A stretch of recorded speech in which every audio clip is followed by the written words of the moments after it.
of course, Bharat, which is going to be the name of the Indian space station. So there's a lot of excitement coming up in this field.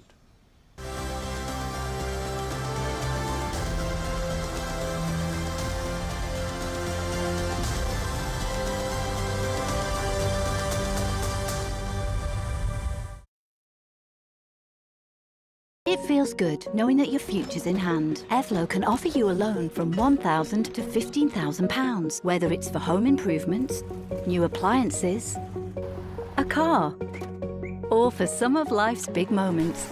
So even if you've had problems with credit before, Evlo looks beyond your credit score and always takes a case-by-case approach.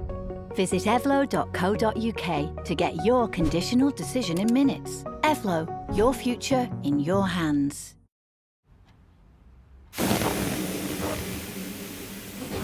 Save up to £462 in your car insurance when you've just used Confused.com.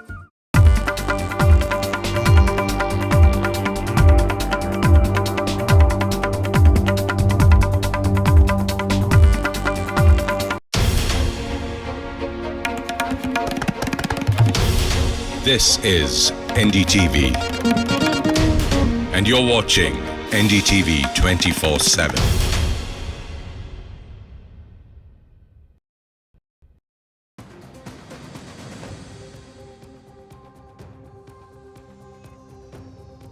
Thanks for staying with NDTV. You're watching India Global with me, Arjun, Samar, Mahendran. And viewers, from the embers burning in Los Angeles to the fiery U.S.-China meet in London, and of course, Pakistani citizens being put in the firing line by Islamabad, we have a packed Monday for you here. But first, the headlines. Clashes rock Los Angeles as protests over intensified immigration raids intensify. Donald Trump deploys 2,000 National Guard troops to contain the unrest. India's mission to curb poverty in focus. New Delhi lifts record number from poverty. Meanwhile, 45% of Pakistan's population remains impoverished. US and China all set for a new round of talks in London aimed at extending trade truce.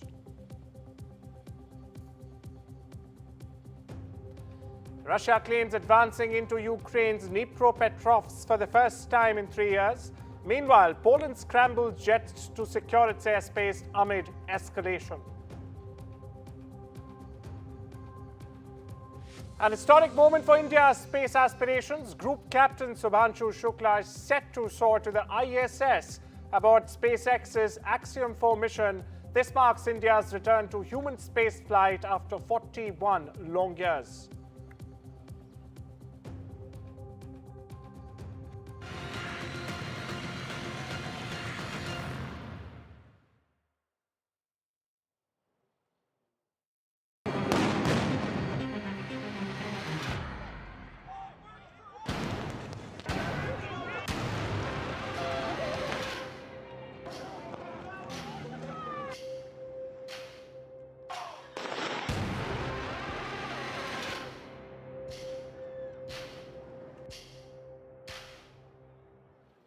Viewers, now on to a big story on India since this Monday. The Los Angeles protests. It started Friday morning. Agents in camouflage swarming the Los Angeles garment district, targeting undocumented workers. Now chaos followed. Protesters clashed with police. Eggs flew and tear gas answered. By Saturday, the unrest sped to Paramount. It had now become the new front line. Flashbangs, rubber bullets, federal arrests marked the day as you see on your screens. Even teens were taken in. Then came Sunday. President Trump federalized the California National Guard without state approval, and 2,000 troops were ordered in. For the first time in 60 years, viewers, a president has bypassed a U.S. governor to do it during civil unrest. Furthermore, Governor Newsom called it unlawful. Mayor Karen Bass termed it a dangerous escalation. Both demanded the guard be returned to state control, but that wasn't to be. By Sunday afternoon, crowds massed outside the Metropolitan Detention Center.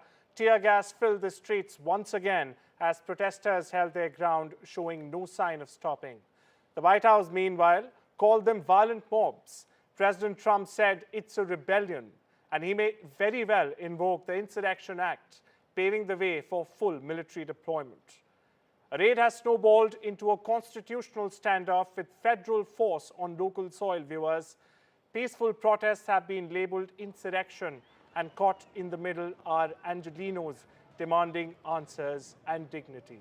Los Angeles protests have now become the nation's mirror, reflecting a battle over immigration, power, and the right, of course, to be heard. Sky News' Martha Keller gets you the latest. California, are you prepared to invoke the Insurrection Act? Depends on whether or not there's an insurrection. No, but you have violent people, and we're not going to let them get away with it. Well, we're going to have troops everywhere. We're not going to let this happen to our country. We're not going to let our country be torn apart like it was under Biden and his auto pen. We're going to be watching it very closely, and when they spit at people, they spit. That's a new thing. You spit, and worse, you know what they throw at them, right? And when that happens, I have a little statement. They say, they spit, we hit. And I told them, nobody's going to spit on our police officers. Nobody's going to spit on our military, which they do as a common thing. They get up to them this far away, and then they start spitting in their face. That happens, they get hit very hard. The standoff between police and protesters is continuing here. There are flashbangs going off every couple of seconds. The police are still using tear gas and rubber bullets in a bid to try and disperse these demonstrations. You can see down on the pavement here, there are a couple of people who have just been arrested by police officers. They have their hands in handcuffs, their ankles are also bound. Police waiting for them to be picked up by a police vehicle. These protests are growing bigger. There are more people joining the protests on foot, by public transport and by car, although police have now created a perimeter around this protest. They have warned that anyone beyond this initial line of police officers will be arrested. You can still see, though, projectiles being thrown towards the police, water bottles, glass bottles, canisters as well, and the police are responding by dispersing tear gas. These, as a reminder, are immigration protests against Donald Trump's immigration policy, sparked initially by a number of raids in workplaces across this city. But it is hard to believe that this is the heart of downtown LA. Protests like this, not seen since the Black Lives Matter movement, and before that the protests that came in the early 1990s here in LA. Protests that the California governor, Gavin Newsom, says have been inflamed by Donald Trump's decision to deploy National Guard members onto the streets here. Donald Trump says 2,000 members of the National Guard, members of the military, have been deployed here. Already 300 of them are on the streets. This situation is growing uglier by the minute, though. Viewers, now let's look at the many reactions in the story. Donald Trump, to begin with, in a harsh tone, has warned he won't let the country be torn apart by this migrant invasion, as he calls it, and he won't let these violent people get away. Meanwhile, the LA mayor has called the situation chaos caused by government, calling Trump's tactics a slow terror on LA. Mexican President Claudia Sheinbaum has defended immigrants living in Los Angeles, saying protesters are not criminals. And she's also said she disagrees with the U.S. approach to tackle immigration. Meanwhile, California Governor Gavin Newsom, the man in the spotlight, has accused President Donald Trump of illegal, immoral, and unconstitutional deployment of the National Guard to create a spectacle. He's also threatening to sue the Trump administration. Meanwhile, former Vice President Kamala Harris has slammed Trump for stoking fear. My colleague Disha Bakchi joins me for more on this story. Disha, given how quickly the situation has really escalated, what does this reveal about the federal-local tensions over immigration enforcement? Absolutely, this is really, LA has now become the key flashpoint when it comes to Trump's immigration crackdown. But we've been seeing these kind of tensions between President Donald Trump and California Governor Newsom. Even during the California wildfires, we saw this tension between the federal level, the government, as well as the state government. And now we're seeing that again with the immigration crackdown. After these protests began against these ICE raids, and now not just Gavin Newsom but also the LA mayor really slamming Trump, criticizing his move to deploy the national troops, calling it his, in a sense, they're calling it a move to really not just stoke fear, create this spectacle, create this scene of utter chaos to justify his actions of trying to use the US armed forces to what he has been saying for a while, that to stop, in Trump's words, the leftist agenda and what he calls a migrant invasion of the United States. And using this spectacle, using this scene of chaos in Los Angeles, he's trying to achieve this very goal of trying to liberate the country from what Trump has been calling left-leaning lawlessness. So really, this is what the tension between the two sides, between the center, the Washington, as well as the state government, which is Los Angeles mayor, as well as Gavin Newsom, that they really, the statements that you shared were quite clear, that there's a clear divide between the two sides. And we're seeing that with Trump, deploying the National Guard in Los Angeles. Clearly, thank you so much for getting us the latest there, Disha. And the narrative has definitely shifted from just a workplace raid to a full-blown constitutional crisis right now. And with that, it's time for a short break. We'll be right back.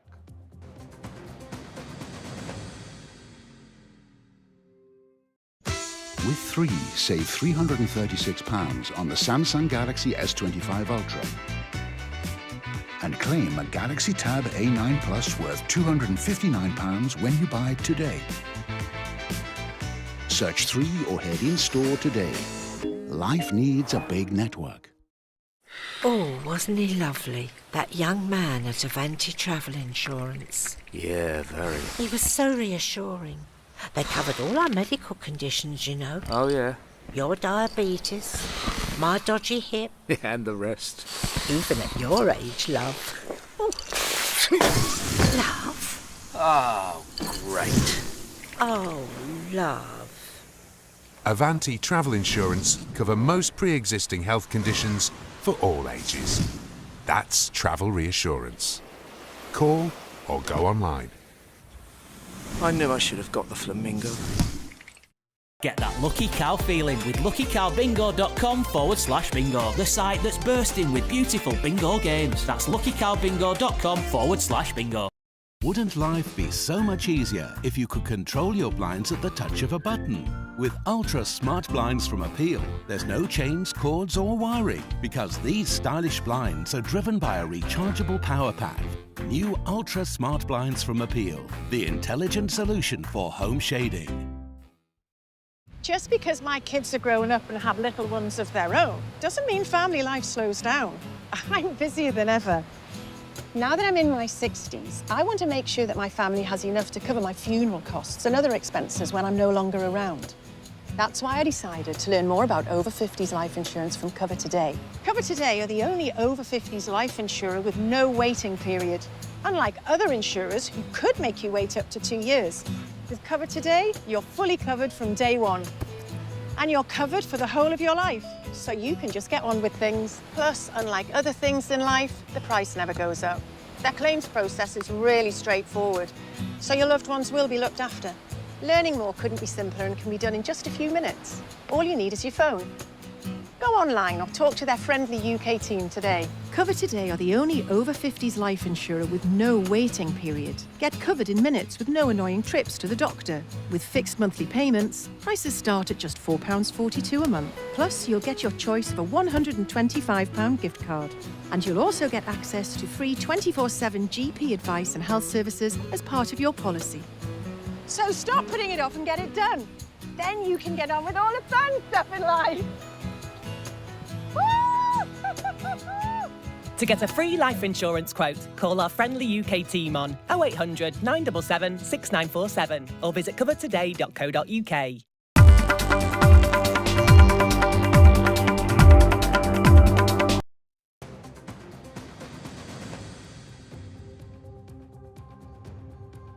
Welcome back. You're watching India Global on NDTV. Now, news from Southeast Asia, where according to the World Bank, India has brought a record number of people out of poverty. The picture is quite contrasting, however, on the other side of the border, as the latest projection on Pakistan, in fact, says nearly 45% of its population still lives in poverty and 16.5% lives in extreme poverty. Viewers, in a significant feat under PM Narendra Modi, India has made key strides in the last decades in reducing its extreme poverty rate, which fell to just 5.3% during 2022-23 from 27.1% back in 2011-12. These are the latest World Bank data that has been released. About 75.24 million people were living in extreme poverty in India during 2022-23. It's a massive drop from 344.47 million back in 2011-12. Meanwhile, this report by my colleague Vishal Vivek brings you the details. A tale of two nations, one surging ahead, the other slipping deeper into crisis. This is the poverty paradox of South Asia. India, the world's most populous democracy, has achieved what many once thought impossible. According to the latest World Bank data, in just over a decade, extreme poverty has plummeted from 27% to a mere 5%, lifting almost 270 million people out of extreme poverty. That's 269 million lives transformed, families who no longer live on the edge of survival. And here's the kicker. This comes after the World Bank raised the bar, measuring extreme poverty at $3 a day instead of $2.15 a day. But across the border in Pakistan, a different reality unfolds. As India lifts millions out of poverty, Pakistan has added 1.9 million more. The poverty rate in Pakistan has risen from 40% to 45%, a crisis fueled by political instability, inflation, and climate shocks. Keeping the lives of almost half of the country on the back burner, Islamabad continues to ramp up defense expenditure and provide safe haven to terrorists. While a perpetual stream of foreign aid trickles in, India continues to express strong reservations over these packages, highlighting their misuse. Two neighbors, one rising, one reeling. The contrast is stark. The message clear. Poverty is not destiny. It's policy, leadership, and will. With Vishal Vivek, Bureau Report, NDTV World. Meanwhile, across the border, Beijing's decision to offer its cutting-edge J-35A stealth fighters or fifth-gen stealth fighters to Pakistan at a jaw-dropping 50% discount, viewers, is igniting more than just engines in the country. It is triggering a massive backlash. You know, China has reported plan to deliver 30 next-gen stealth jets to Pakistan by August 2025. It's even fielding them at home, has triggered a social media firestorm. Meanwhile, online critics are blasting what they call a charity sale. They're questioning why Beijing is giving steep discounts to a cash-strapped ally with unpaid defense bills. Meanwhile, as I had already mentioned, the J-35A is still in testing even in China. If it hasn't even entered Chinese military service yet. Yet Beijing is fast-tracking deliveries while users ask, why export an unproven jet to a buyer relying on IMF bailouts to begin with? Meanwhile, Islamabad pilots are reportedly already training inside China, but as Islamabad prepares for new arrivals, Chinese citizens are asking who's paying the price or who's footing the massive bill in this case. Some see strategy furthering Beijing's debt trap grip over Islamabad, while others are calling it a subsidy. With tensions high after the recent Kashmir attack, now this move comes nothing less than a provocative one. potentially altering the regional balance. For now, there's no official word from Beijing, but one thing is clear, viewers. China's stealth gamble has crash-landed at home even before taking off. And for its citizens, well, they're definitely not staying silent. Flirting with secrecy and now subsidy, the J-35's first flight abroad has already hit turbulence in the court of public opinion, and that too the Chinese public opinion. Well, joining for more on this story is Piyush Doshi. He's the co-founder for the Foundation of Economic Development. Thank you so much for taking out the time, Mr. Doshi. And my first question to you is, do you think that Pakistan should in fact be blacklisted since it's using all its fund for terror and nothing for development, as these figures suggest? The party rate has risen from 40 to 45%, and it's going out and buying jets from China now. Yeah, we all would like to see Pakistan getting blacklisted for a number of things. But frankly, there is no law against stupidity anywhere in the world. And this is sheer stupidity.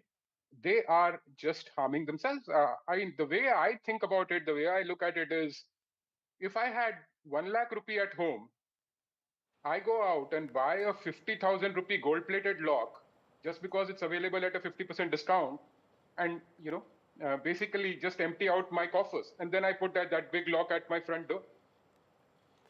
Pakistan at this point, spending money on defense, particularly when it comes at the cost of very important development expenditure, is plain stupidity.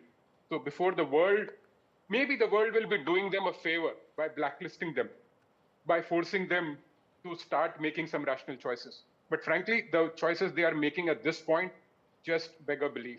They are just digging deeper in themselves into a hole.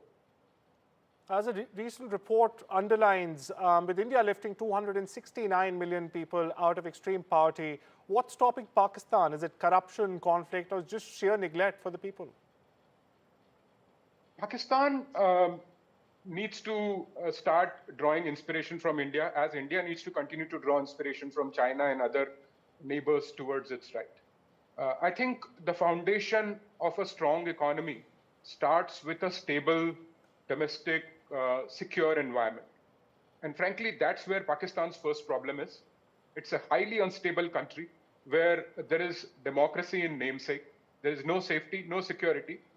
Even their friends, Chinese friends, who want to invest so much in Pakistan, are scared of being there. They are constantly taking off the government for being not able to provide security. Can you imagine in that situation any foreign investor wanting to go to Pakistan and set up a factory? That's where the problem is. When there is no law and order, when there is no safety and security, there cannot be any prosperity. But once they put that in place, then they can start thinking further. Can they encourage more private enterprise? Can they start spending money on infrastructure instead of wasting it on costly drones and planes, which frankly, if you do not have economic power, are completely useless? No poor country can match a substantially richer company. That's what military history has shown us. So the best way to strong defense is a strong economy. And Pakistan is forgetting this. What they need to do is learn from us. We have created a reasonably strong economy. If you look back at data, in as recently as 2010, Pakistan's per capita income was same as India's. It was around $1,000. Over the last 15 years, we have gone from about $1,000 to $2,800 per capita. Pakistan has moved from $1,000 to $1,400, which is frankly negligible in this period of global growth. So this is what has created the big difference between India and Pakistan. And this is where they need to focus if they want to do something good for their citizens. So thank you so much for unpacking that, Mr. Doshi. And you actually hit the nail on the head there. Having a strong defense only depends on if you have a strong economy or not. We'll, of course, be following the story. But moving on now.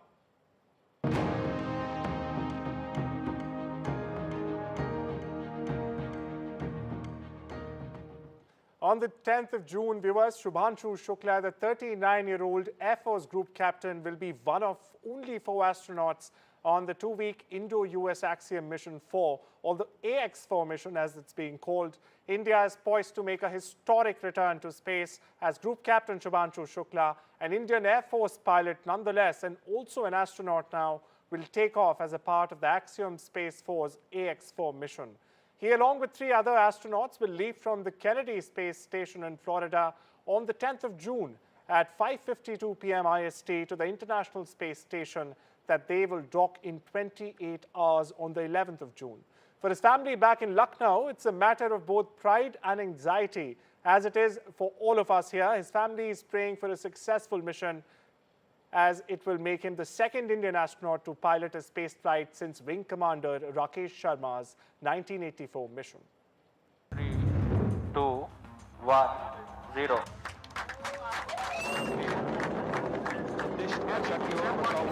Wing Commander Shubhanshu Shukla. This was the first time we saw Group Captain Shubhanshu Shukla, now the poster boy of India's growing space ambitions. Born in October 1985 in Lucknow, Shubhanshu Shukla's journey to the stars began in the classrooms,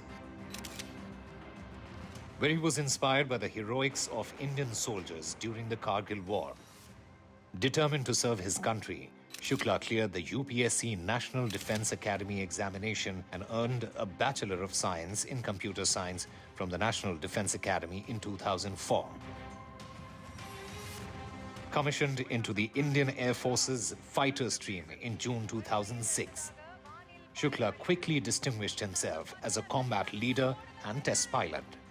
With over 2,000 hours of flight experience across aircraft like the Su-30 MKI, MiG-21, MiG-29, Jaguar, Hawk, Dornier, and AN-32, among others.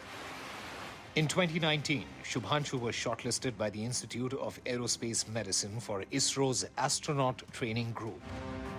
In 2024, Prime Minister Modi officially announced his name as one of India's 4 astronaut designates for the Gaganyaan mission, marking a new chapter in India's space ambition. Now as pilot of the historic Axiom Mission 4, Shukla is set to become the first Indian government-backed astronaut to visit the International Space Station in 41 years, following the footsteps of Rakesh Sharma. Group Captain Shubhanshu Shukla, this is your first sortie into space. How confident are you of pulling it off? And also, how confident are you about having a happy landing or a happy splashdown? Namaskar, Baglaji. Thank you for your question. You're always humorous, and that lights us up here back in Florida. Yes, this is my first sortie to space, and the past 1 year we have been training rigorously for this mission itself, and I can say that we have experienced a lot of different aspects or facets of this mission. Theoretical studies, doing simulator training, and as Tibor was mentioning, undergoing various protocols of underwater survival and emergency egress. And having done these activities over the past few months repeatedly again and again, I feel very confident, not just in my ability, but in the ability of this team. And yes, there was a time when happy landing was appropriate for whenever I landed the aircraft, but I have switched over to happy splashdowns now. So I would willingly accept that. Shubhanshu Shukla's journey from Lucknow to the International Space Station represents the dreams of a nation reaching for the stars.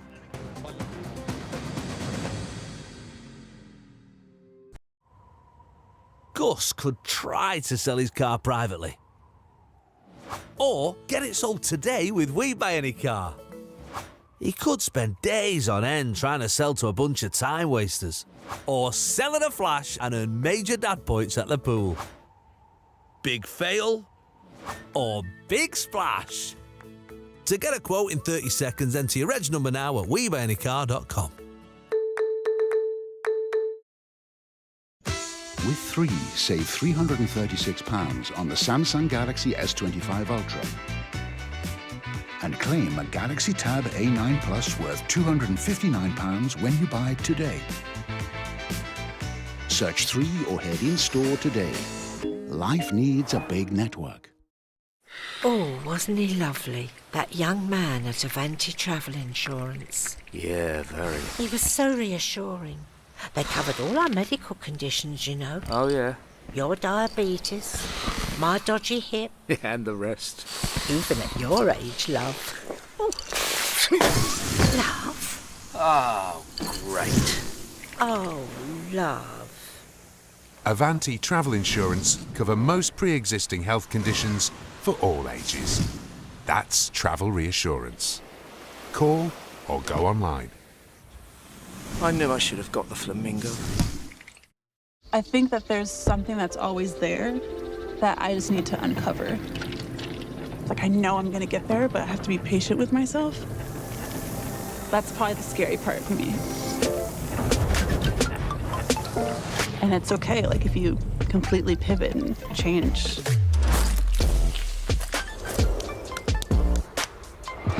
You know, you have to be comfortable with that. This summer, take on the 1 Million Step Challenge for Diabetes UK. Just over 10,000 steps a day, 3 months, one life-changing challenge. Step for a happier, healthier you. Step for your loved ones. Step for everyone affected by diabetes. From the 1st of July, pound the pavement. And every pound you raise will help fund life-changing research and support. Because when you move, we move for everyone living with diabetes. So sign up for the 1 Million Step Challenge. Just search Step for Diabetes and take that life-changing first step today. When facts are fragmented, we put the pieces together. Where power collides with truth, we are there. Behind me is that massive security arrangements that are in place. Behind fractured boundaries, we clear the fog of war. Fault lines with Gauri Dwivedi, only on NDTV.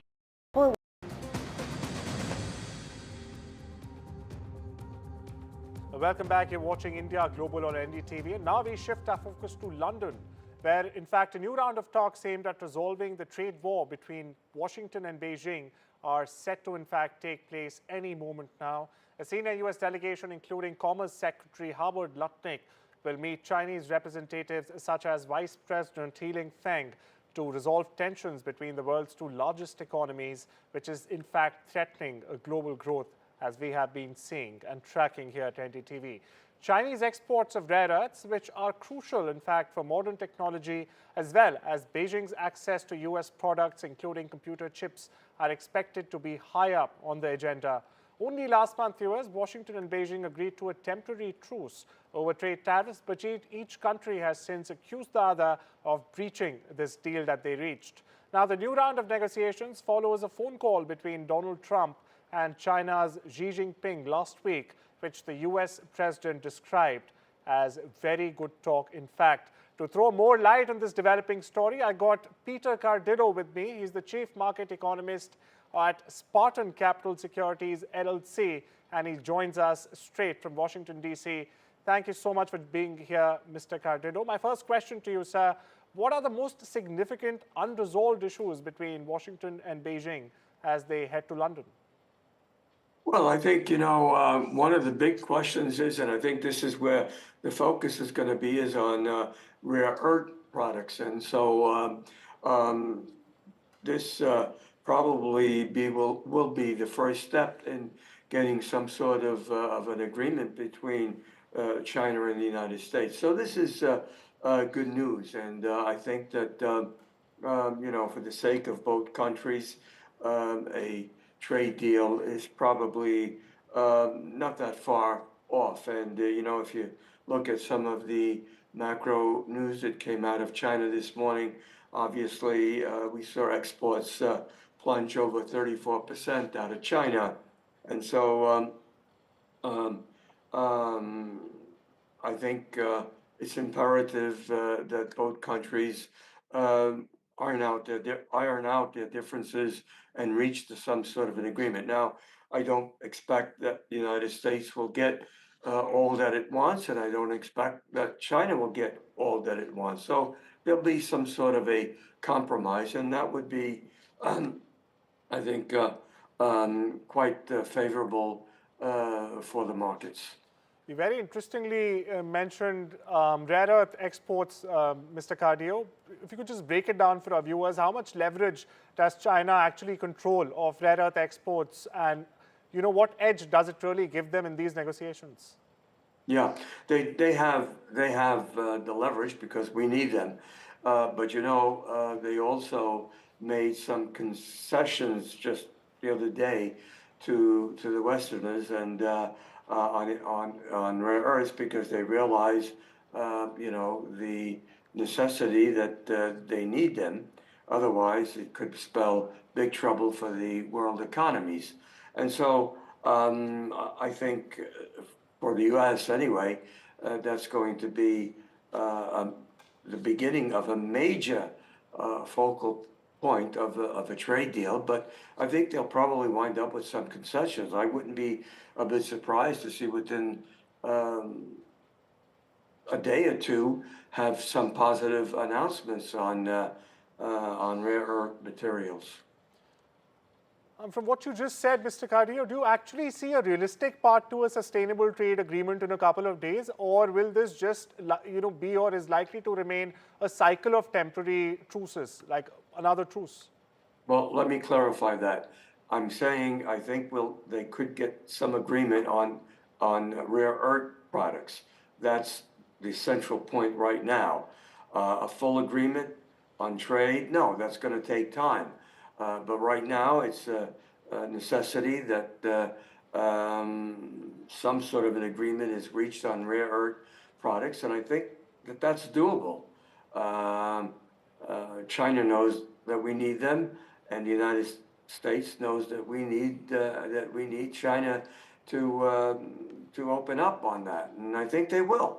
And that, of course, will be a prelude to other agreements. But now again, other agreements are not going to take 24 hours or 48 hours. It's going to take a time. And China is not going to, in my opinion, not going to give in to what the United States wants.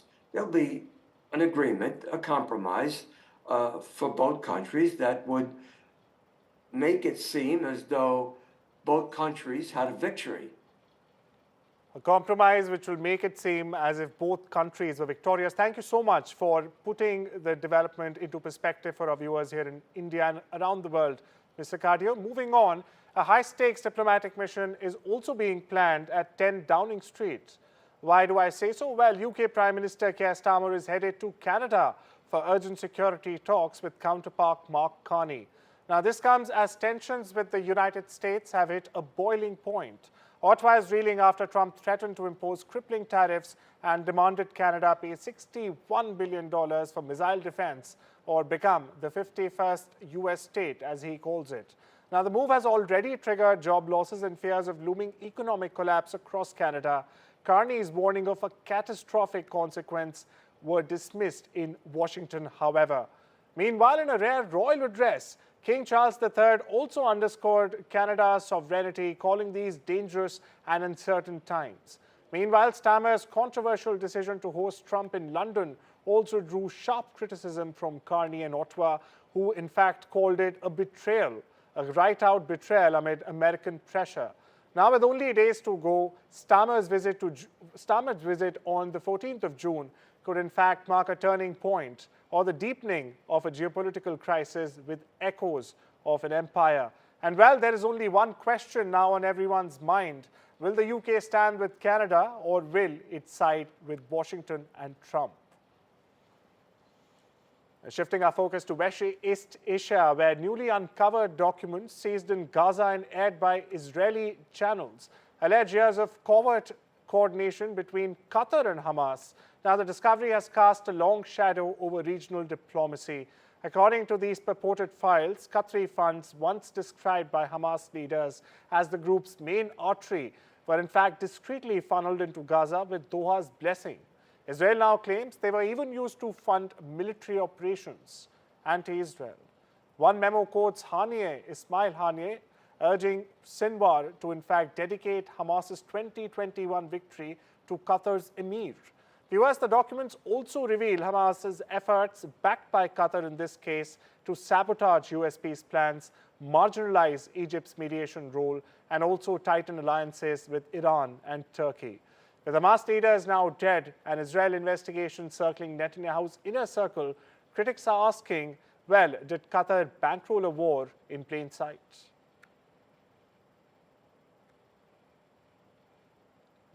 Well, it's time we slip into a short break. I'll see you on the other side.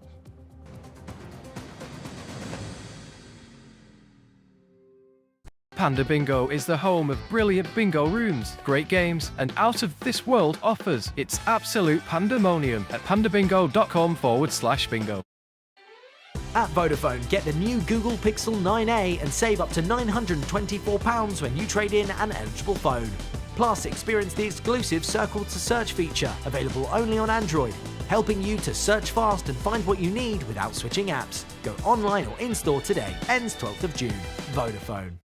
Now that retirement's here, it's time for me to focus on the things that really matter in life, like making sure my family can manage funeral costs when I'm no longer around. Which reminds me, welcome to British Seniors, the UK's #1 rated provider of over 50s life insurance. Hi, I'd like a quick quote, please. No problem. We're proud to offer our seniors lifetime guarantee. With 100% of claims having been paid, we guarantee your premiums will never go up and that you'll speak to one of our specialists in the UK. UK residents aged 50 to 80 are guaranteed to be accepted. Depending on your age, your loved ones can get a cash payout up to £10,000. That money could help cover my funeral costs or be a gift for my grandson.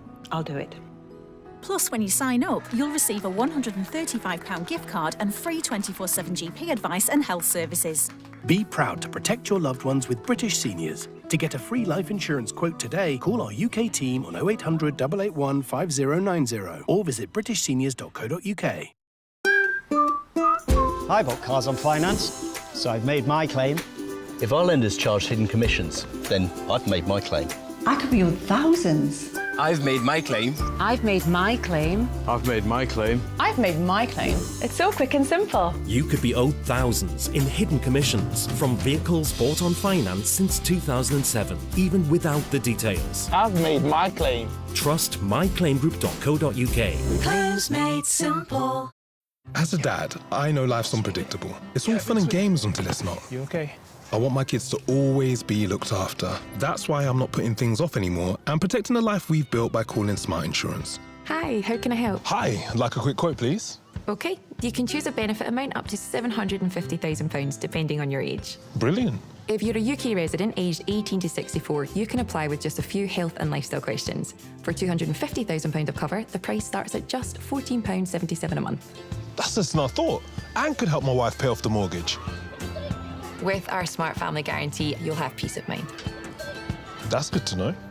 You'll also receive a 100% advance in the event of terminal illness and 10% cashback on your first year's premiums. That's the Smart Cashback. Plus, you get your choice of a £125 gift card. Protect the life you've built the smart way. To get a free life insurance quote today, call our specialist UK team on 0800 977 6797 or visit smartinsurance.co.uk.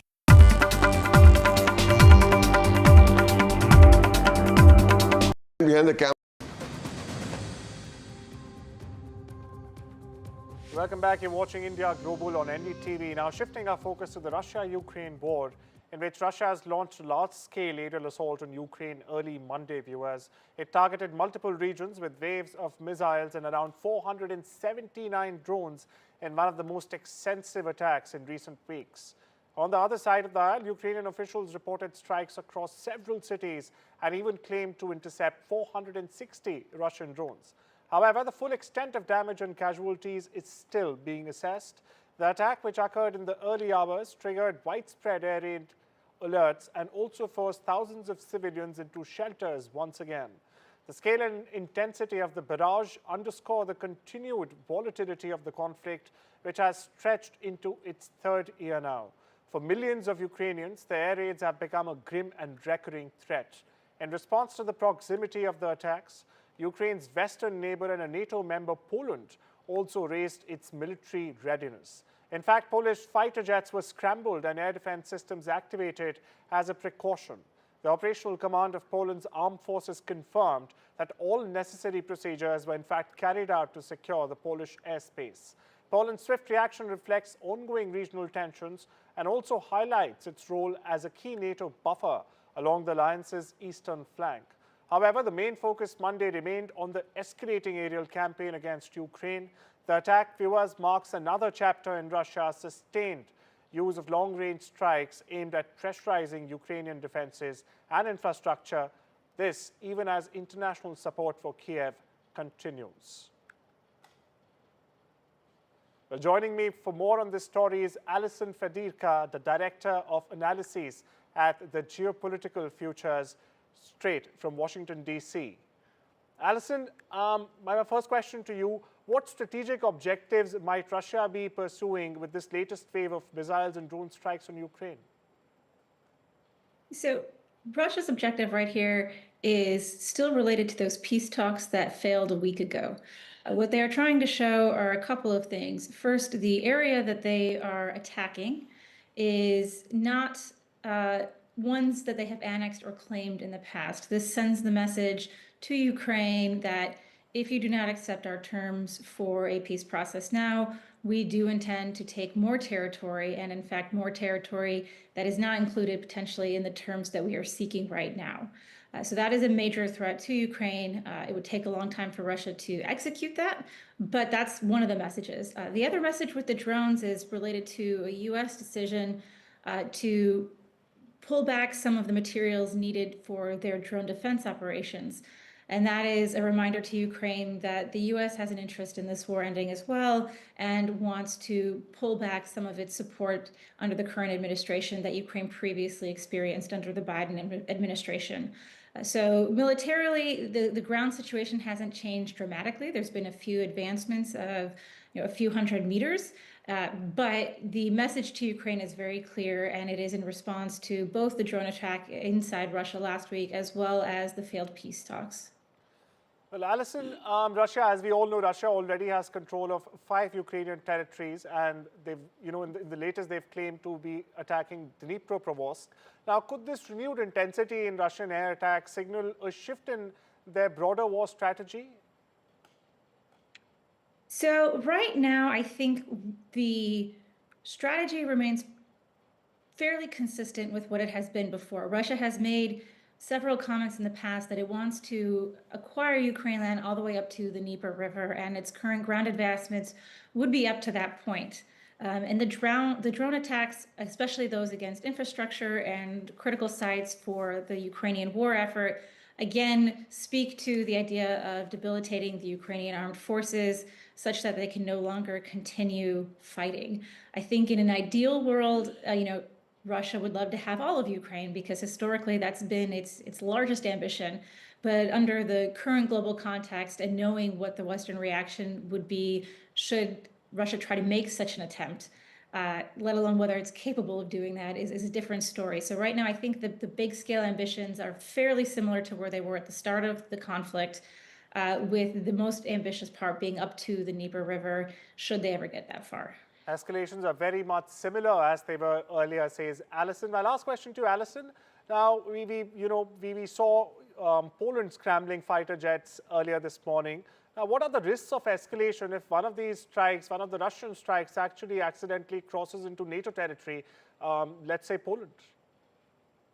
So that is the biggest concern I think that Russia has right now. For 3 years, the country has managed to avoid bringing in direct NATO fighting. They've obviously had a lot of NATO support in Ukraine with weapons, with training and things of that nature, but there's been no direct military confrontation between Russia and NATO.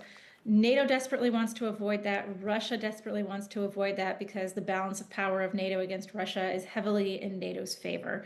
So Russia will do everything it can to avoid that accidental escalation. As for the Polish response, they have obviously a military reason for it, as you mentioned in the introduction, of being precautious. Anytime there is some type of conflict in a neighboring country, you want to make sure there is no accidental spillover. There's also a political motivation in terms of mobilizing NATO, incentivizing NATO to come closer together and show stronger support for Ukraine through Poland as well, because there are some members of NATO that are tiring of this conflict and no longer want to keep supporting it as it once did earlier in the war efforts. So it's both a military and political reaction on the Polish side to consolidate NATO support for Ukraine and just general NATO support moving forward. Well, thank you so much for unpacking that for our viewers, Alison. Now, moving on. Fresh political chaos has erupted in the already reeling Bangladesh, viewers. At the back of months of continuing violence, as we've been reported, the nation is now reeling from Chief Advisor Mohammad Yunus's shock announcement. And what did he announce? Well, to delay elections until April 2026. The Bangladesh National Party, or the BNP, once Yunus's closest allies, has also slammed the move as a betrayal of people's sacrifice and a threat, in fact, to national stability. But that's not it. The BNP has issued a fiery statement saying the people bled for this democracy, referencing the July uprising that forced regime change only last year. Now, with Yunus overstepping his mandate, taking ports instead of polls, frustration has reached a boiling point across Bangladesh. It's not just the BNP anymore. In fact, the student protesters on whose very backs Yunus ousted former PM Sheikh Hasina in last year's uprising have also been demanding elections by December this year. They say Ramadan, student exams and the monsoon may make April not just impractical but dangerous to conduct elections. Meanwhile, in Dhaka and Chittagong, students are back on the streets with the BNP warning of fresh protests if Yunus doesn't reverse course. With no justification offered for the delay and a nation still reeling from political trauma, many are asking, is Bangladesh walking towards democracy or walking further away from it? To answer this question, Veena Sikri, the former diplomat, the High Commissioner, in fact, to Bangladesh, joins me. Thank you so much for joining us this Monday evening on India Global, ma'am. How has Mohammad Yunus overstepped the caretaker government's mandate by, in fact, delaying the elections until April 2026? Yes, I think the announcement by Professor Mohammad Yunus suddenly delaying the elections to April of next year is significant because it's complicated the political situation within Bangladesh and made it more volatile than ever. For one thing, the army, as you know, that about 2 weeks ago, the army chief had called a all army officers meeting, a kind of a darbar or sabha. That is quite unusual, but he called that and they discussed all these issues. And in the statement at the end of that meeting, the army chief had clearly said that elections must be held no later than December of this year, December 2025. Now, in direct kind of reaction or a direct contradiction of what the army chief had said, Professor Mohammad Yunus has now announced April 26. And as you have yourself quite correctly pointed out, there are many reasons why that April 2026 date is a non-starter. It will not happen because of Eid, because of the impending monsoon. They have, all the Baisakha, the black northwester that come at that time, because of students' exams. And all these issues will make it very, very difficult to have the elections at that time. So it's just a kind of a delay, a deliberate announcement of delay. And I think that's a reason that will cause chaos. We've already said that the BNP has brought people already on the street, and it's actually now, it's still the middle of the Eid al-Adha festival season, and people are still not back in Dhaka because they all go for their villages at this time. So I think as the days go on towards the second half of June, you can certainly see a rise in the political temperatures on this issue. And the second issue is that how can you have elections which where the major political parties, you ban the activities of the Awami League? This unconstitutional, non-elected regime of Professor Mohammad Yunus has really no authority to take major decisions like that. But he's going ahead with taking those decisions, and he wants to have a one-sided election where just the Jamaat-e-Islami and other Islamist parties will be in the fray. We already know that the Supreme Court of Bangladesh, again with judges appointed after Sheikh Hasina left the country, the previous judges were forced to step down. They were forced to hand in their resignations, and then new judges had been appointed. So all this is leading to a lot of political unrest, a lot of political concern within Bangladesh. And we know that the fragile situation, the lack of democracy, and the complete collapse of the economic order in Bangladesh.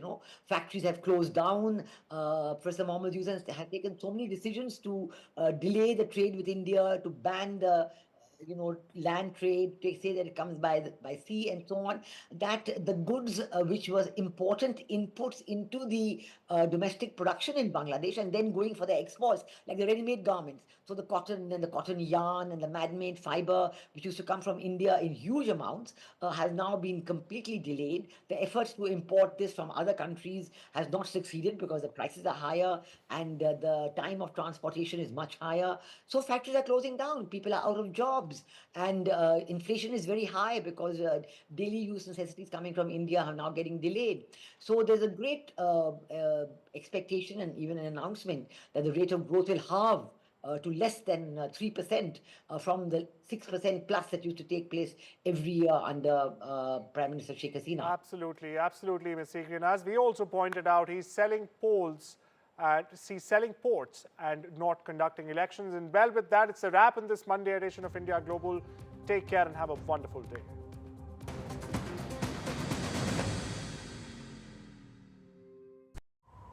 Robbie could get an offer from another car buying site. Or sell direct to We Buy Any Car.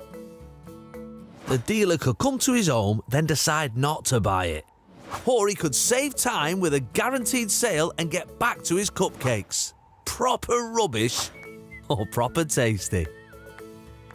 To get a quote in 30 seconds, enter your reg number now at WeBuyAnyCar.com. Visit bingoaliens.com/bingo for a cosmic range of bingo games, taking bingo to another dimension at bingoaliens.com/bingo. John from work said it's a lovely hike. Triathlon, John. Nice. Right, Rosie, can I have the boots bag? No, I meant the hiking boots bag. Did we not bring it?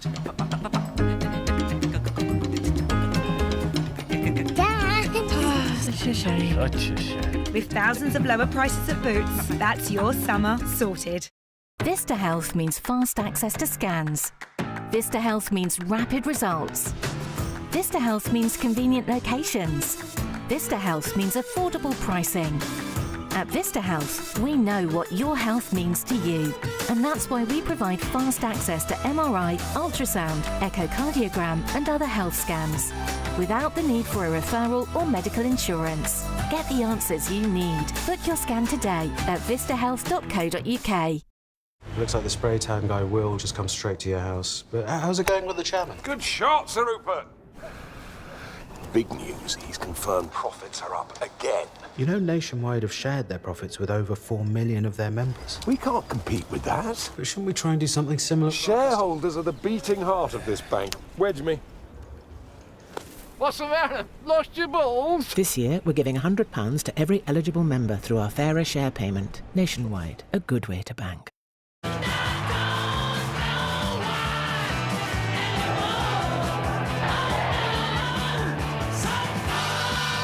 The UK's first human heart transplant has been completed, supported by the British Heart Foundation. We were a noisy generation, but it might be something quiet we do that becomes our greatest legacy. Leave a gift in your will to the British Heart Foundation and fund groundbreaking research that could help save millions of lives. Search BHF Wills. Just sorted my guaranteed over 50 plan with Sun Life. There's even a cash payout. Nice one. It's given me the confidence to look after myself. I've started learning jiu-jitsu. Come on! Search Sun Life Plan today and get a free gift card. Magic family moments deserve the perfect setting. A stylish awning from House is the ideal addition to your outdoor space. Available in a range of colours and finishes, and with the option of integrated lighting and heating, you can enjoy your outdoor space for even longer. Now that is magic. House awnings, made for life. This is NDTV, and you're watching NDTV 24/7.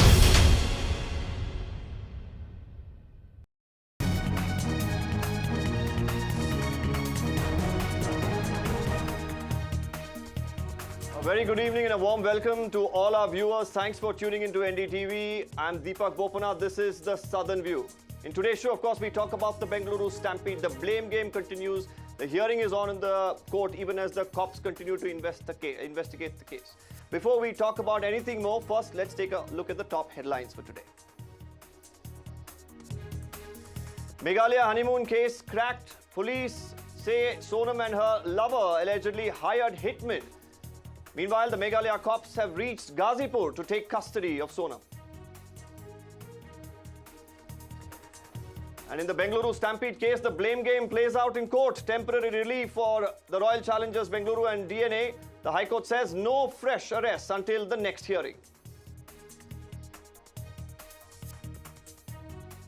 Meanwhile, former IPS officers write an open letter to Chief Minister Siddaramaiah. Former IPS officers have appealed, revoked the suspension of cops.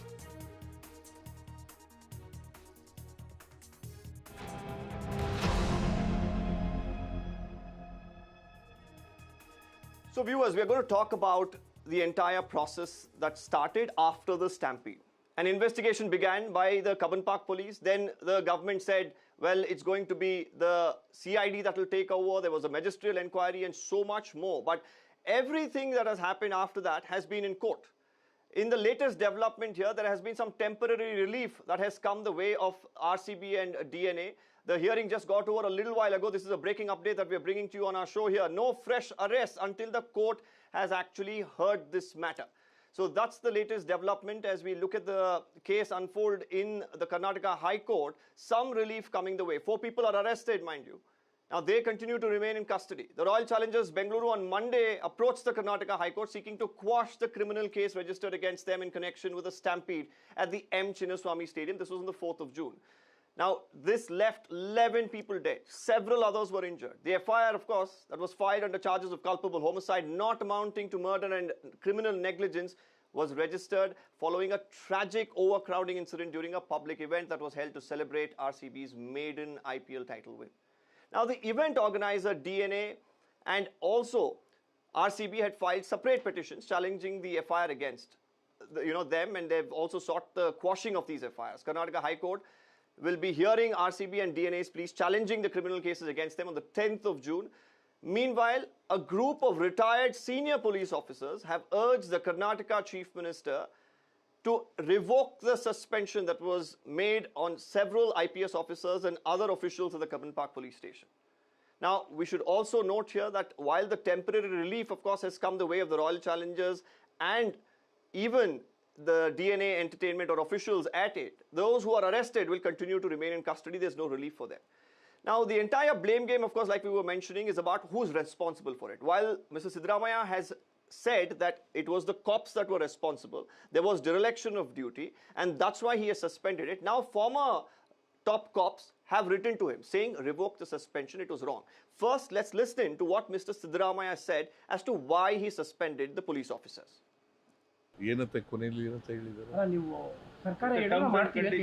ಸರ್ಕಾರ ತೀರ್ಮಾನ ತಗೊಂಡ್ರೆ ಮಾಡ್ತೀವಿ. ಅದು ನನ್ನ ಹತ್ರ ಬಂದೇ ಇಲ್ಲ. DPR secretary permission ಕೊಟ್ಟಿದ್ದಾರೆ. ಅಫ್ಕೋರ್ಸ್ ನನಗೆ ಹೇಳಿದ್ರು, ನಾನು ಕೊಡಿ ಅಂತ ಹೇಳಿದೆ. ಎಲ್ಲಿ ವಿಧಾನಸೌಧದ ಎದುರುಗಡೆ, ವಿಧಾನಸೌಧದಲ್ಲಿ ಏನಾದ್ರು ಘಟನೆ ನಡೆದಿದೆಯಾ? ಅದರಲ್ಲಿ ರಾಜ್ಯಪಾಲರು ಭೇಟಿಯಾಗಿದ್ರು, ಭಾಗವಹಿಸಿದ್ರು. ವಿಧಾನಸೌಧದಲ್ಲಿ ಏನು ಆಗಿಲ್ವಲ್ಲ? ಆಗಿದೆಯಾ? ಕ್ರೀಡಾಂಗಣದಲ್ಲಿ ಫಂಕ್ಷನ್ ಅರೇಂಜ್ ಮಾಡಿದವ್ರು ಯಾರು? ಯಾರ್ರೀ? ಪೊಲೀಸ್ನವ್ರು ಬಂದೋಬಸ್ತ್ ಮಾಡೋದು ಯಾರು? ಅದಕ್ಕೆ ಸರಿಯಾದ ರೀತಿಯಲ್ಲಿ ಮಾಡಿಲ್ಲ ಅಂತ ಸಸ್ಪೆಂಡ್ ಮಾಡಿದ್ದೀವಿ. So let's open this up. We have a panel of guests joining us. We'll very soon be joined by Mr. B.L. Vora. He's a former IPS officer. He's one of the signatories to this open letter to the Karnataka Chief Minister. We also have Dhruv Jatti, spokesperson of the Karnataka Congress, joining us today. Dr. Sudha Halkai, spokesperson of the BJP here in Karnataka, also with us. Before I go to Mr. Vora, let me ask Dhruv here. Dhruv, a lot of questions are being asked by the family, especially of those who've lost their loved ones. When is this blame game going to stop? Who is going to own up that it was their responsibility, Dhruv? Deepak, I'd like to begin the show firstly, paying my condolences to those who passed away in the tragic Mumbai train incident today. I'm hearing that around 5 people passed away in this tragic incident, and it's sad that a prolonged series of stampedes has been, affecting the entire nation. Coming to your question, like you said in your opening remarks as well, when the show started, that most of the action is happening in the court, and yes, that's true. Along with the court hearings, there is an investigation parallelly that is being taking place, and we will have to wait until this investigation is over in order to speak anything. Otherwise, it would be rather premature statements being made. But Dhruv, the Karnataka Chief Minister has said that, well, there was dereliction of duty from the police. So according to him, his portion of the investigation is over because you've already suspended the police. That's exactly what Mr. Vora, who's now on the show, and other IPS officers are pointing out. Without a thorough investigation, how did you come to that conclusion? This should not have been done. Police commissioner and other officers had mentioned that police will be unable to make arrangements. It was mentioned to the state government. Still, they were overruled. And now when the tragedy has occurred, they have been made the scapegoat of this. See, look at this stadium itself, Chidambaram Stadium. It can hold only 35,000 people. And there were 2-3 lakhs people. The Karnataka State Association, they went and telling people come in large numbers and all. So the state government was advised, but overruled because of, I don't know what reasons can be. It can be reason popularity, it can be felicitation, it can be political reasons, God knows what. The tragedy is now in this country, what is happening is that police is being treated rather shabbily, if I may say. It's not only in Karnataka, it's of course all the states across the board. All political parties also are involved in this issue. But this is very brazen. He is such a senior officer, his integrity is so well known. And he has given advice and you go against his advice. And when the thing happens, you suspend him. This is definitely not fair. But yes, our condolences, of course. We feel bad that people have died. But Mr. Vora, and we have requested. I want to ask you on the basis of what Mr. Siddaramaiah said. He says that the first death was reported around 3:10 p.m. that evening. He was informed only post 5:30. So he says that was dereliction. He also says that, the entire in charge as far as security is concerned was the police, the top officials in the department. They were supposed to do it. They didn't do their job. That's why the stampede happened. This is his justification for the suspension. Look, my friend, what happens is, see, when such huge arrangements are needed, a lot of homework is required. You have considered deployment. You have considered whether people are available at your command or not. Whether do you have enough police force or not? You have to get in touch with organizers. You have to get in touch with the political parties. You have to get in touch with so many people. It takes a lot of preparation. And they have recommended that don't hold it. We will be unable to make arrangements. I mean, after all of us who are seeing, see, we've all served as Directors General of Police in all the states, and there are other officers also senior. We are honestly anguished. Our only request to Chief Minister now is, please reinstate them. You are holding a judicial inquiry into the matter.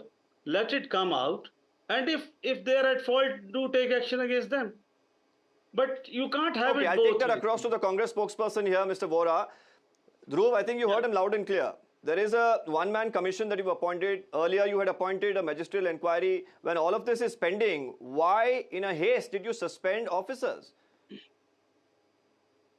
Deepak, the requests made by the IAS Association are extremely valid. Every organization as such has the right to write to the Chief Minister and express their concern. The senior police officer, Mr. Dayanand's service to the state has been invaluable over these last few months.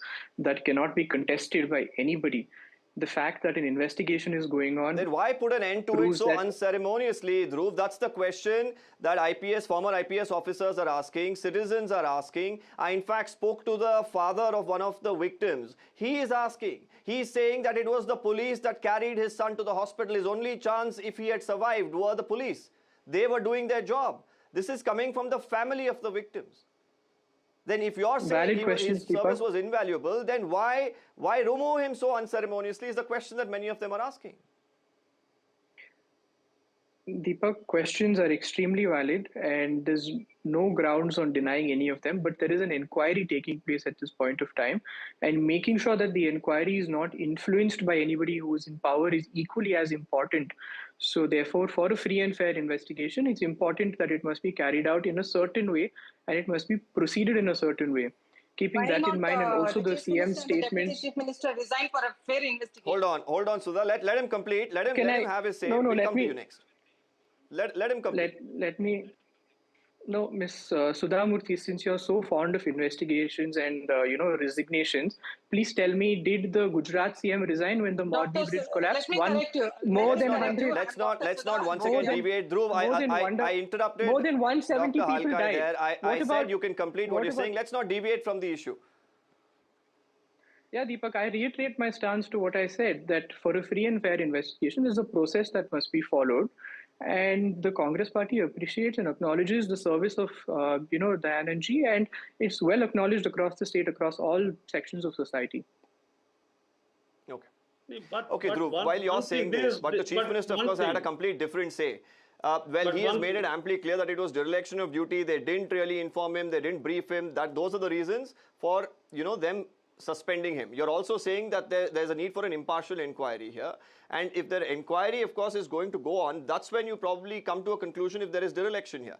I'll come now to Dr. Sudha Halkai. Sudha, firstly, make your point. You wanted to rebut what Dhruv was saying.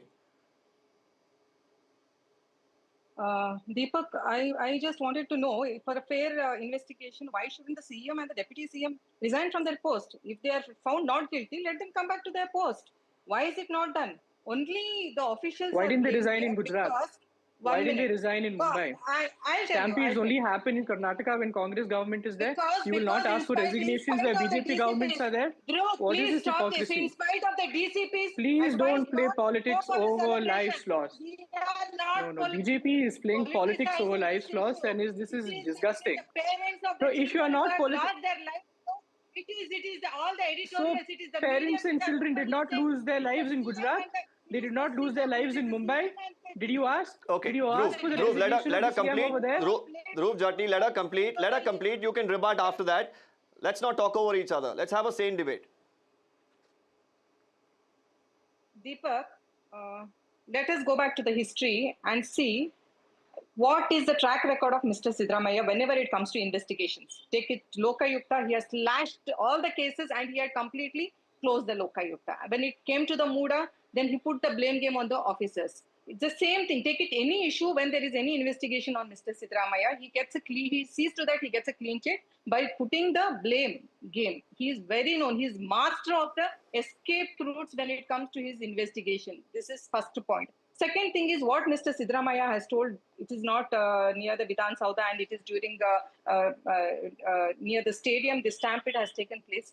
Doesn't the stadium come in Karnataka? Doesn't the stadium come in Bengaluru? What is he talking about?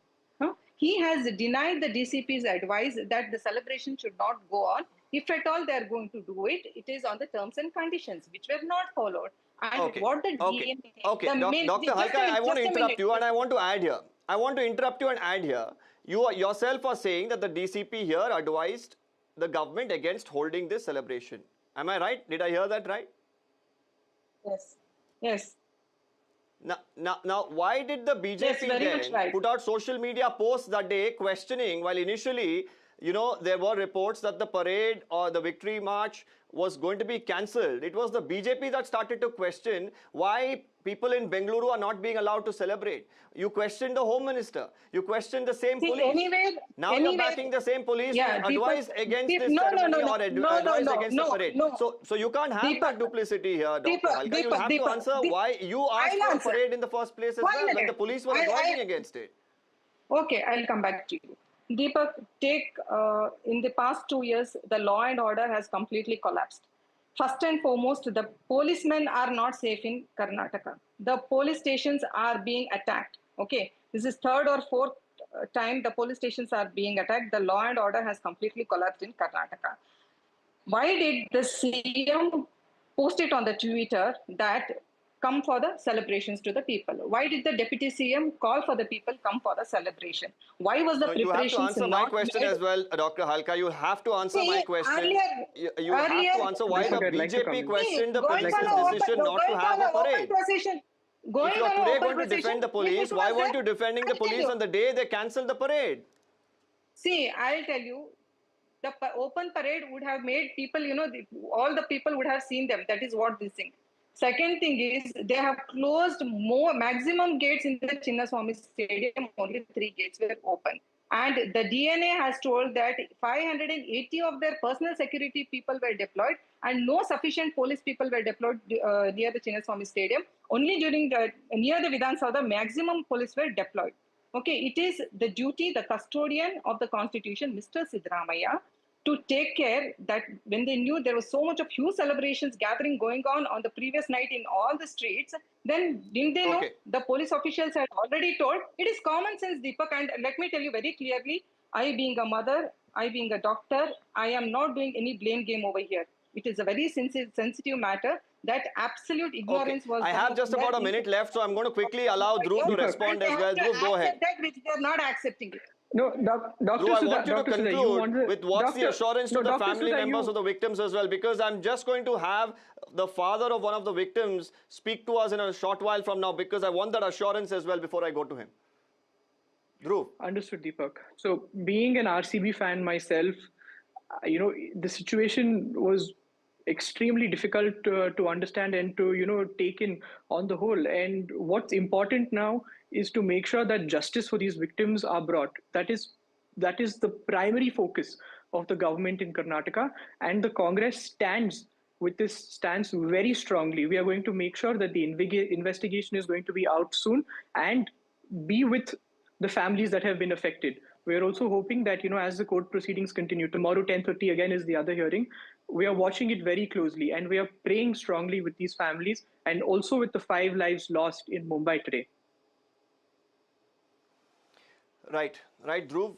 Deepak, it is more like, Siddaramaiah's Raj over here. Thank you all for joining us. Unfortunately, I'm out of time. We'll, of course, continue to keep a close track of all the developments on this story. We'll keep coming back to you for the answers, both the Congress and the BJP here, because at the end of the day, blame games won't help. True justice for the victims is all that they're asking. And today, while we talk about the victims, I have Mr. Lakshman, the father of 21-year-old Bhumik. Now, he lost his life in the stampede. I, in fact, met Mr. Lakshman at the Vaidehi hospital.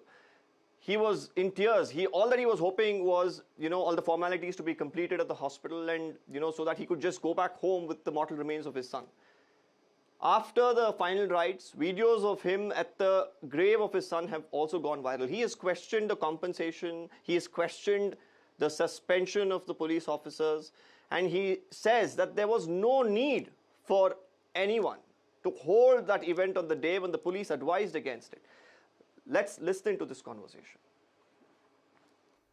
Well, viewers, I was at the Vidhan Sabha on the day when the stampede occurred.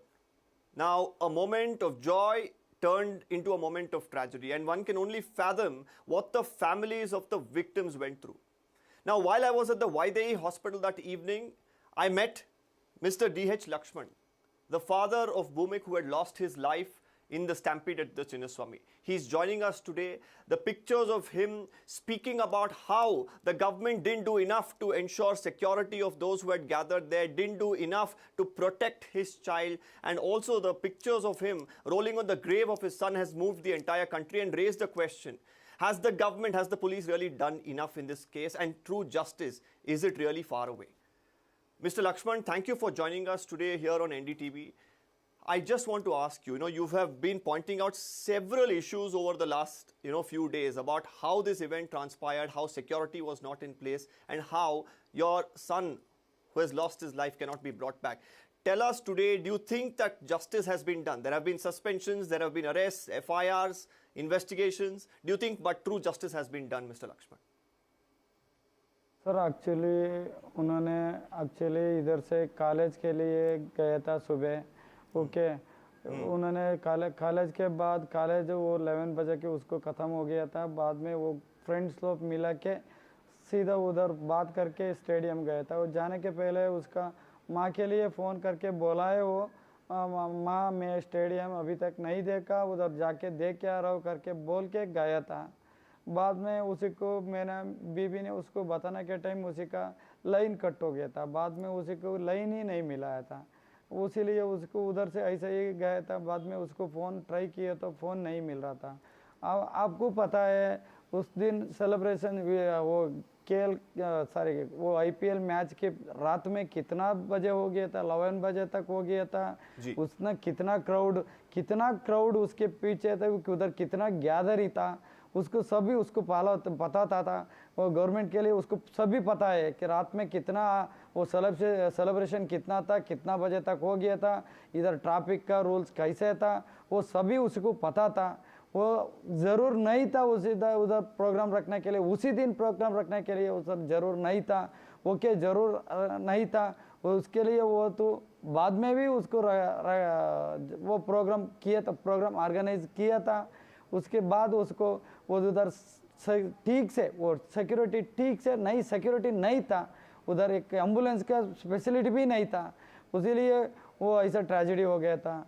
मैं उसी को कैसे बता सकता, मैं लड़का ऐसा लोग लड़का नहीं है, वो तो वो बहुत उसी का उसके बारे में नहीं बता सकता मैंने उसके बारे में। वो सभी को पूछिए, इधर से उसी का स्कूल से तो कॉलेज तक उसी को पूछिए वो कैसे लड़का था, वो बिना बता के नहीं जा रहा था। उस लड़कों लोग मिला के उसको लेके गया था। उधर सिक्योरिटी सिर्फ सिक्योरिटी उतना अच्छा नहीं था, सिर्फ बाद में भी उसी का उतना लोग गैदरिंग होता है करके उसको भी पता था, वो उसके लिए अरेंज किया था करके मुझे मालूम नहीं है। वो अभी सोच रहा हूँ, अभी देख रहा हूँ, अभी देखने के बाद मुझे पता चल गया वो सब लोग के लिए, वो पब्लिक के लिए नहीं है, सिर्फ उसका फैमिली है और उसी का उसके लिए वो प्रोग्राम अरेंज किया करके मैं सोच रहा हूँ साहब जी। लेकिन लक्ष्मण जी एक बात बताइए, अभी सरकार एक कॉम्पनसेशन अनाउंस किया है, पहले 10 लाख अनाउंस किया था, बाद में इसको 25 लाख बनाया, आरसीबी की तरफ से कॉम्पनसेशन अनाउंस हुआ है, क्या आप खुश हैं कॉम्पनसेशन अनाउंसमेंट से? वो कॉम्पनसेशन मुझे वो कॉम्पनसेशन कुछ नहीं चाहिए, मुझे सिर्फ मेरा बच्चा था ना उसको मिला दिया तो उसका कॉम्पनसेशन मुझे उसका भी कुछ और उसका भी ज़्यादा मुझे खुश हो रहा है ना साहब जी। मैं पता नहीं है, वो सब लोग बता रहा हो कॉम्पनसेशन दे रहा, वो दे रहा करके, अभी तक मुझे भी कुछ भी पता नहीं है साहब जी। अभी मैं गांव आए तो गांव से मेरा उसी का कार्य करके इधर बेंगलोर में आ गया था। आने के बाद तुम्हारा लोग उधर से इधर तक फ़ोन करके ही मेरे लिए पूछ रहा था साहब जी ऐसा आ रहा हो थोड़ा, इसीलिए आपके सामने बैठ के बात कर रहा हूँ। उसका बारे में कुछ